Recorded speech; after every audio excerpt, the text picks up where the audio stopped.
సోదర మహాసోదర, ఈరోజు ప్రపంచంలో పెద్దగా చలామణి అవుతూ నేనే పోలీసును అని దయ్యాలు వేదాలు వల్లించినట్లు ఒకరి దగ్గర అణ్వాయులు ఉండకూడదు, నా దగ్గర అయితే ఉండవచ్చు.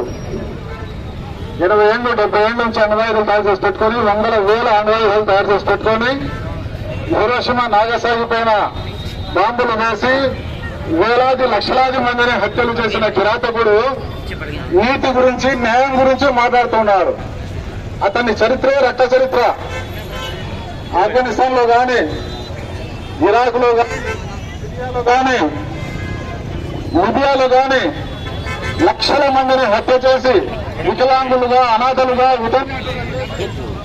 ఈ రోజు ప్రపంచంలోని దేశాలలో ఎవరు నాయకులుగా ఉండాలి, ఎవరు నాయకులుగా ఉండకూడదు, నేను డిసైడ్ చేస్తాననేసి ఇరాన్ పైన దౌర్జన్యం చేస్తూ ఈరోజు నెలకు పైన యుద్ధం జరుగుతూ ఉంది.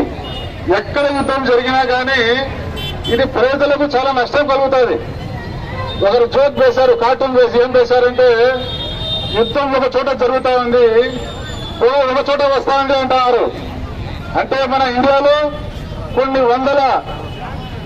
వందల వేల హోటళ్లు మూతపడినాయి గ్యాస్ లేక, కట్టెలు వెలిగించుకోవాల్సి వస్తూ ఉంది.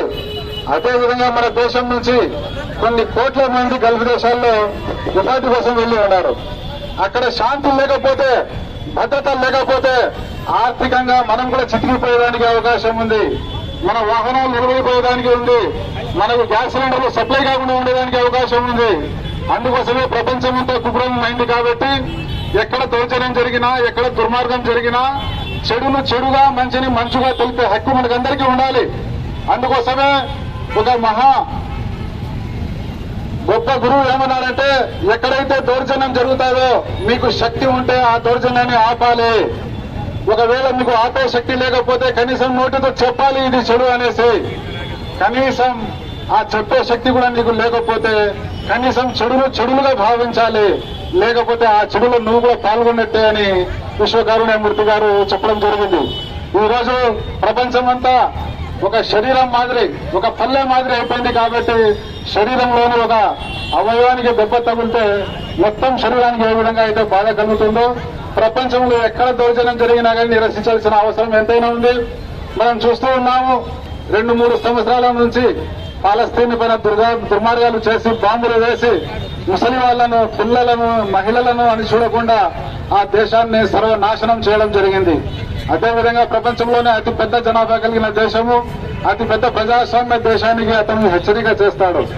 నేను మీ దేశ నాయకుల పట్ల సంతోషంగా లేను, నాకు సంతోషపరచాలి అంటే నేను ట్యాక్సులు వేస్తాను, మీరైతే నా వస్తువులకు ట్యాక్సులు వేయకూడదు అంటే ఈ విధంగా పెద్దరికాన్ని చెలాయించి వివిధ దేశాల కరెన్సీలు చెల్లకుండా చేసి, ఆ కరెన్సీ యొక్క విలువ లేకుండా చేసి, మన కరెన్సీ చూసినట్లయితే ఒక నెల ముందు 88 రూపాయలు ఉండేది ఒక డాలర్కు, ఈరోజు 95 రూపాయలు అయిపోయింది. అంటే 7 రూపాయలు కరెన్సీ డౌన్ అయింది.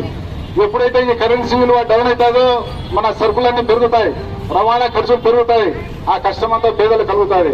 ఇటువంటి కష్టాలు భవిష్యత్తులో ఇంకా చాలా వచ్చేదానికి అవకాశం ఉంది. కాబట్టి ఇటువంటి నేరాలను, తప్పులను, ఘోరాలను మనం నిరసించే అవసరం ఉంది. ఈ తన ప్రశ్న ముగిస్తున్నాను. అస్సలాము అలైకుం వరహ్మతుల్లాహి వబరకాతుహు.